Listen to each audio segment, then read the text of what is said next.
నా పేరు కట్టబోయిన మల్లేష్. మాది యాచారం గ్రామ పంచాయతీ. నేను ఈ యాచారం గ్రామ పంచాయతీలో కాంగ్రెస్ పార్టీ సలహాదారుడుగా పనిచేస్తున్నాను. గతంలో ఈ గ్రామ పంచాయతీ నుంచి కాంగ్రెస్ పార్టీ అభ్యర్థిగా గ్రామ పంచాయతీ నుంచి పోటీ చేయడం జరిగింది. మరి ఈరోజు కాంగ్రెస్ పార్టీ కోసం ఎంతో పనిచేసి కాంగ్రెస్ పార్టీ ఎమ్మెల్యే గారి విజయం కోసం ఎంతో కష్టపడి పనిచేసేటువంటి దానిలో నేను కూడా చాలా ముఖ్యం. కాబట్టి మేమందరం కలిసి కూడా ఈ గ్రామ పంచాయతీలో కాంగ్రెస్ పార్టీ మెజార్టీ కోసం పనిచేసే యువత మరియు పెద్దల యొక్క సహకారంతో అందరం ఒక ఉమ్మడిగా ఉండి మరియు ఈ వీళ్ళలో కాంగ్రెస్ పార్టీ మెజార్టీ కోసం పనిచేసి అందరం కష్టపడి పనిచేసిన మెజార్టీ ఇప్పుడు కాదు, గత ఎలక్షన్లో కూడా మేము బై ఎలక్షన్లో కూడా ఈ గ్రామ పంచాయతీ నుంచి మెజార్టీ చూపించడం జరిగింది. గతంలో బీఆర్ఎస్ పార్టీ అధికారంలో ఉన్నప్పుడు గ్రామం ఎంత మేరకు అభివృద్ధి చెందింది సార్? టీఆర్ఎస్ ప్రభుత్వంలో అభివృద్ధి చెందలేదు కాబట్టి టీఆర్ఎస్ ప్రభుత్వం అనేది పతనం అయిపోయింది. ఎందుకంటే వాళ్ళు ఇచ్చినటువంటి ఈ బోగస్ హామీలు నెరవేర్చలేదు కాబట్టి వాళ్ళని జనాలు అనేది తిరస్కరించడం జరిగింది, పక్కకు పెట్టడం జరిగింది. కాంగ్రెస్ పార్టీ అయితేనే ఖచ్చితంగా ఈ రాష్ట్రంలో అభివృద్ధి జరుగుతుందని చెప్పేసి నమ్మడం ద్వారానే ఈరోజు కాంగ్రెస్ ప్రభుత్వాన్ని నిలబెట్టడం జరిగింది రాష్ట్రంలో. అయితే తెలంగాణ సాధించుకున్న నీళ్లు, నిధులు, నియామకాలు ఆ మూడు విషయాలలో బీఆర్ఎస్ పార్టీ ఎంతవరకు సక్సెస్ అయిందంటారు? బీఆర్ఎస్ పార్టీ నీళ్లు, నిధులు, నియామకాల మీద ఖచ్చితంగా దృష్టి పెడితే ఎంతోమంది యువకులు బలిదానాలు చేసుకుర్రు. నిన్న మొన్న కూడా ఈ యొక్క టీఆర్ఎస్ ప్రభుత్వంపై యువకులు కూడా ఈ నిరుద్యోగులు కూడా తీవ్ర విమర్శతోటి ఉద్యోగులు కూడా వాళ్ళకు సరిపడా నెలసరి వేతనాలు రాక ఉద్యోగులు కూడా వ్యతిరేకంగా ఉండడం ద్వారానే ఈరోజు వాళ్ళని పక్కన పెట్టి ఈ యొక్క కాంగ్రెస్ ప్రభుత్వం అయితేనే ఖచ్చితంగా మా అందరికీ న్యాయం జరుగుతుంది, ఈ యొక్క ఆత్మ బలిదానాలు చేసుకున్నటువంటి వాళ్ళకు కూడా న్యాయం జరుగుతుందని చెప్పేసి ప్రజలందరూ నమ్మిండ్రు. అయితే గత బీఆర్ఎస్ పార్టీ పాలన మీ గ్రామం ఎంత మేరకు అభివృద్ధి చెందింది? గత బీఆర్ఎస్ ప్రభుత్వంలో మా గ్రామం అనేది అభివృద్ధి అనేది నోచుకోలేదు. ఎక్కడ ఉన్నటువంటి సమస్యలు అక్కడనే ఎన్నిసార్లు ఎమ్మెల్యే గారి దృష్టికి తీసుకెళ్ళినా కూడా రేపు చేస్తాం, ఎల్లుండి చేస్తాం అనే ఉద్దేశంతో ఉండడం వల్లనే ప్రజలు, మనం చెప్పడం కాదండి, ప్రజలు ఈ యొక్క సమస్యను, మా విలేజ్లో ఎన్నో సమస్యలు ఉన్నాయి. ఒక బస్సు సౌకర్యం అనేది ఆ గ్రామ పంచాయతీలో పెద్ద గ్రామ పంచాయతీ బస్సు సౌకర్యం లేనప్పటికీ ప్రభుత్వానికి ఎలాంటి చలనం లేకుండా ఒక పెద్ద గ్రామ పంచాయతీలో పెద్ద హాస్పిటల్ ఉన్నది, దానికి ఒక డాక్టర్ కూడా లేదు. ఈ అన్నిటి మీద మేము ఎలక్షన్కి పోయినప్పుడు మొన్న ఎలక్షన్లో మేము మా ఊరి గ్రామ పంచాయతీకి ఈ హామీ ఇచ్చినాం. హామీతో పాటు ప్రభుత్వం రాగానే నిన్న ఈ రోజుల్నే ఖచ్చితంగా బస్ సౌకర్యాన్ని కల్పించి మరి ఈ యొక్క గ్రామ పంచాయతీలో ప్రజలకు మేమంటే ఏందనే విశ్వాసం చూపించినాం. అయితే గతంలో జైవీర్ రెడ్డి మీ గ్రామ ప్రజలకు అందుబాటులో ఉంటుందా?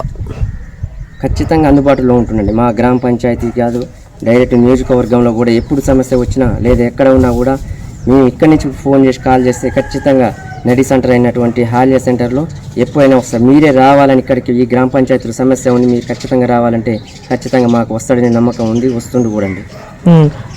జేవీ రెడ్డి గెలిచిన తర్వాత మీ గ్రామంలో ఏమేమి అభివృద్ధి పనులు స్టార్ట్ చేయాలి? ఈ జేవీ రెడ్డి గెలిచిన తర్వాత మా గ్రామ పంచాయతీలో ఫస్ట్ మాకు వచ్చిన సమస్య బై ఎలక్షన్, మొన్నటి ఎలక్షన్లలో కూడా డైరెక్ట్గా మన గ్రామ పంచాయతీకి బస్సు సౌకర్యం లేదు సంగతిని ప్రజలందరూ ముఖ్యంగా మేము అడిగిన దానికి సమాధానం చెప్పి ఖచ్చితంగా దాన్ని ఫస్ట్ నెరవేర్చిండు. బస్సు సౌకర్యాన్ని కల్పించారు ప్రభుత్వంతో మాట్లాడి. వస్తుందండి ఇప్పుడు ఖచ్చితంగా. అదేవిధంగా గ్రామ పంచాయతీకి సంబంధించి మా గ్రామ పంచాయతీ పెద్దలు కుందూరు రాజేందర్ రెడ్డి గారు, మండల నాయకులు, వాళ్ళ యొక్క సహాయ సహకారాలతో కూడా ఇప్పుడే స్టార్ట్ పనులు అవుతున్నాయి. సీసీ రోడ్లు కూడా అవి కూడా శాంక్షన్ అయినాయి. ఇంకా చిన్నగా చేసుకుంటూ పోతుంటాం మా ప్రభుత్వంలో. అయితే మీ దగ్గర హాస్పిటల్ ఉంది అని అన్నారు కదా? అవునండి. హాస్పిటల్ వైద్యులు కావాలని చెప్పేసి గతంలో ఉన్న అధికార పార్టీ ఎమ్మెల్యేని కానీ నాయకులు కానీ మీరు అడిగినామండి. అధికార పార్టీ ఎమ్మెల్యేని అడిగినాం. అక్కడ హాస్పిటల్ దగ్గర కూడా ఖచ్చితంగా ఎన్నోసార్లు కూడా రిపోర్టర్స్ వాళ్ళు వీళ్ళు వస్తే కూడా మేము వాళ్ళ దృష్టికి కూడా తీసుకెళ్ళినాం. అప్పటికి వాళ్ళు ఎన్నిసార్లు సమస్య చెప్పినా కూడా వాళ్ళు పట్టించుకోలేదు. ఇప్పుడు ఉన్నటువంటి ఎమ్మెల్యే గారి దృష్టికి మేము తీసుకెళ్ళినాం. ఈ బస్సు సౌకర్యాన్ని మాకు కల్పించండు. ఈ మధ్యన కూడా హాస్పిటల్ విషయాన్ని గురించి కూడా వాళ్ళ దృష్టికి తీసుకెళ్ళినాం. అది కూడా నెరవేరుతారని మా నమ్మకం ఉంది. అయితే బీఆర్ఎస్ పార్టీ ప్రభుత్వాలకు కాంగ్రెస్ పార్టీ సంక్షేమ పథకాలకు తేడా ఉంది సార్, వ్యత్యాసం? బీఆర్ఎస్ ప్రభుత్వం అనేది ఖచ్చితంగా అమలు కానటువంటి హామీలనిచ్చి ఖచ్చితంగా అమలైనటువంటి హామీలనే కాంగ్రెస్ పార్టీ ఇస్తుంది.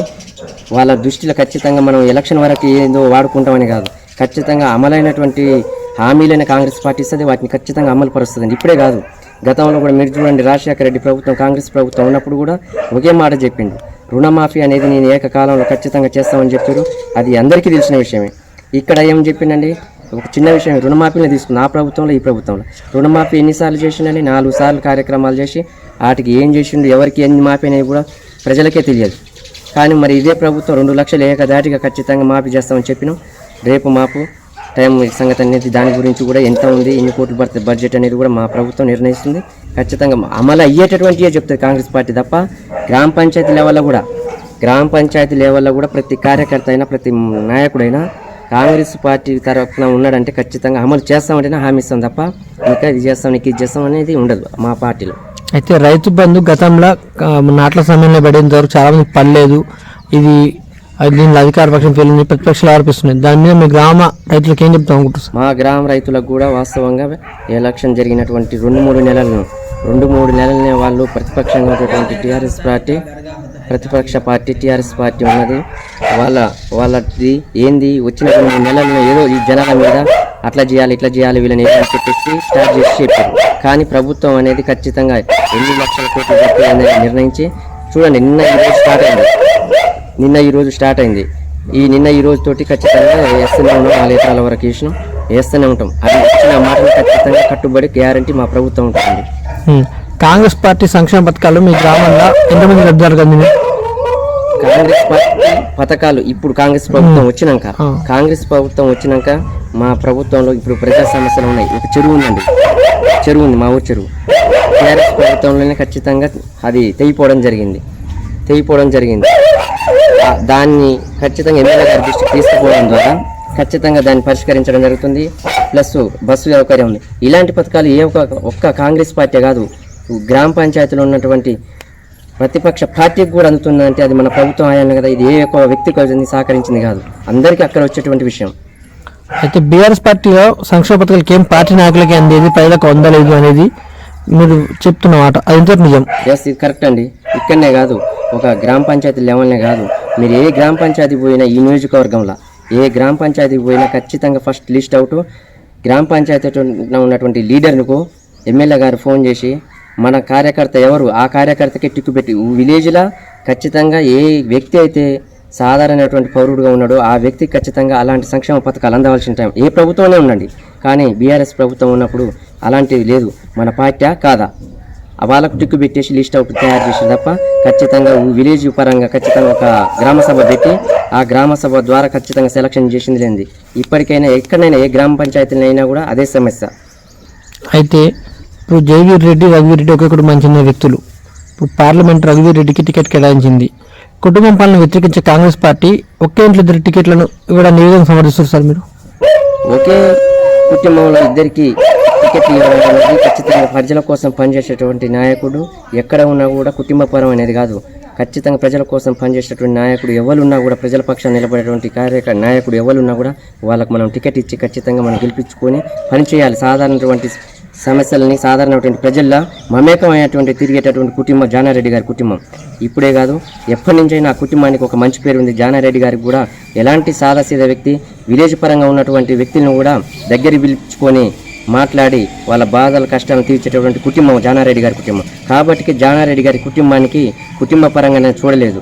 ఖచ్చితంగా జానారెడ్డి కుటుంబం అయితేనే ప్రతి కార్యకర్త గ్రామాల్లో కూడా ప్రతి కార్యకర్త కానీ ప్రతి కుటుంబానికి కానీ అండదండగా ధైర్యం చెప్తారనే ఈరోజు యువ నాయకులు మన రఘువీర్ రెడ్డి గారికి ఆ టికెట్ ఇవ్వడం జరిగిందండి. ఇప్పుడు రఘువీర్ రెడ్డి మీ గ్రామంలో, మీ నియోజకవర్గంలో ఎంత మేరకు తిరిగిందండి? పబ్లిక్లో ఎంతమంది తెలుసు రఘువీరారెడ్డి? ఖచ్చితంగా అందరికీ తెలుసు. ప్రతి ఎలక్షన్కు ఖచ్చితంగా అందరికీ తెలుసు. ప్రతి ఎలక్షన్కి ఏరియా మొత్తం వస్తూనే ఉంది. ఎందుకంటే రఘువీరారెడ్డి గారు, జానారెడ్డి గారు, జయవీర్ రెడ్డి గారు వాళ్ళు ప్రతి విలేజ్కి ఖచ్చితంగా ఏ సమస్య వచ్చినా తన కుటుంబ సమస్య ఖచ్చితంగా ఏ క్షణమైన ఏ రీతిలో నేను పోయి తీర్చాలని చెప్పేసి వచ్చినటువంటి కుటుంబం వాళ్ళది. అంతే తప్ప ఎక్కడి నుంచో వచ్చిన కుటుంబం, వేరే నియోజకవర్గాల నుంచి వచ్చిన కుటుంబం కాదు ఇది. ఖచ్చితంగా చిన్నప్పటి నుంచి ఇక్కడ ఉన్నటువంటి కుటుంబం. ప్రతి వ్యక్తికి రఘువీరారెడ్డి తెలుసు, ప్రతి వ్యక్తి జయవీరారెడ్డి తెలుసు. వేరే కుటుంబం అలాగే ఎక్కడనో మరి అక్కడి నుంచి వచ్చి నియోజకవర్గం నుంచి వచ్చి ఇక్కడ వచ్చి ఏదో కాలక్షేపం కోసం కవర్ చేసి ఎలక్షన్ వరకు నడిపించుకుని ఆడిపోయే కుటుంబం కాదు ఇది. కష్టం వచ్చినా ప్రతిపక్షాలు ఉన్ననాడైనా కూడా మా ఎమ్మటి కార్యకర్తలు ఎమ్మటి అండదండగా ఉందంటే జానారెడ్డి గారి కుటుంబమే. అయితే ఇప్పుడు కాంగ్రెస్ పార్టీ 6 గ్యారంటీ పథకాలు అమలు చేసింది కదా, మీ గ్రామంలో ఎంత మేరకు అందినాయి సార్ గ్యారంటీ పథకాలన్నీ? అందుతున్నాయండి. ఇప్పుడు చెప్పినాం కదా, డైరెక్ట్గా గృహలక్ష్మి అయితేంది, ఇప్పుడు ఈ గ్యాస్ అయితేంది, ఇవన్నీ పార్టీ పథకాలు ఒక కాంగ్రెస్ పార్టీ అనే కాదు, గ్రామ పంచాయతీలో ఉన్నటువంటి ప్రతి పౌరునికి అందేటువంటి పథకాలు. మా ఒక్కటే గుర్తుపెట్టుకోండి, కాంగ్రెస్ పార్టీ ప్రభుత్వంలో ఇప్పుడు అయినా, వైఎస్ ప్రభుత్వంలో అయినా, ఇప్పుడు రేవంత్ రెడ్డి గారి ప్రభుత్వంలో అయినా, కాంగ్రెస్ పార్టీ అంటేనే అందరి కలయికతోటి అన్ని సంక్షేమాలు అందరికీ అందాలనే ఉద్దేశం ఉంటుంది. ఏ వ్యక్తికో కాంగ్రెస్ పార్టీ వ్యక్తులకు నాయకునికి అందేది ఉండదు, ప్రజలకు అందరికీ అందాలనేదే ఈ ప్రభుత్వం యొక్క విషయం. చివరిగా రానున్న పార్లమెంట్, సర్పంచ్, స్థానిక సంస్థల ఎన్నికలను ఉద్దేశించి మీరు మీ గ్రామ పిల్లలకు ఏం చెప్దాం అనుకుంటారు సార్? ఒకటే అండి, మా గ్రామ పంచాయతీ ప్రజలకైనా నేను తెలియజేయనేది ఏమందంటే, ఈసారి రేపు పార్లమెంట్ ఎలక్షన్లో మొన్నటువంటి జరిగిన ఎమ్మెల్యే గారి ఎలక్షన్లో మనం కాంగ్రెస్ పార్టీ అభ్యర్థికి భారీ మెజార్టీ ఇచ్చినాం.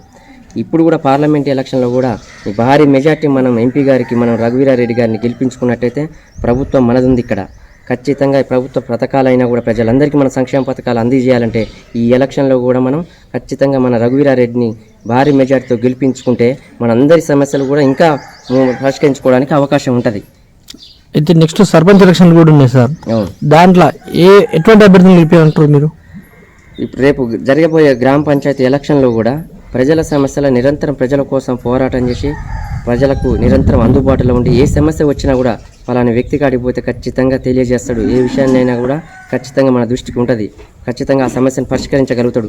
లేదా ప్రభుత్వ పథకాలన్నీ ఖచ్చితంగా పై లెవెల్ నుంచి కూడా ఎమ్మెల్యే గారి కాంచి కూడా తీసుకొచ్చి మన అందరికీ కూడా మంచి విధానం చేస్తారు. అందరితో కలుపుకోబోయే వ్యక్తిత్వాన్ని కలిగినటువంటి, అందరి జనాలలో సమస్యలను పరిష్కరించగలిగేటువంటి నాయకుడిని రేపు గ్రామ పంచాయతీ ఎలక్షన్లో కూడా ఎన్నుకోబోతారు. మీకు అవకాశం వస్తుంది సర్పంచ్గా పోటీ చేస్తారా?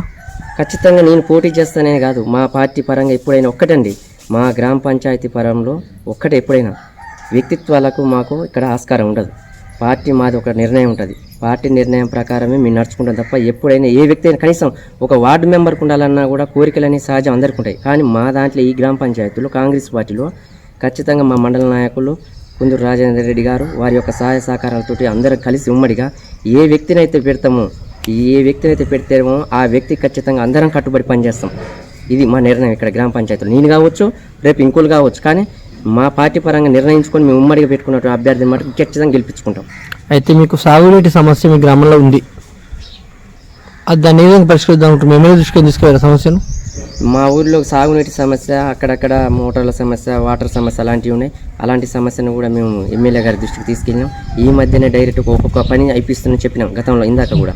ఏది బస్సుగా సౌకర్యం కానీ, హాస్పిటల్ సౌకర్యం, ఇది కూడా రేపు వచ్చే సమ్మర్ కాలం కాబట్టి సార్ ఇది ఖచ్చితంగా మీ దృష్టిలో పెడుతున్నాం సార్ అంటే ఖచ్చితంగా మేము అమలు చేస్తాం అని చెప్పేసి సార్ దృష్టికి ఆల్రెడీ తీసుకుపోయారు మా మండల నాయకులు రాజేంద్ర రెడ్డి గారు.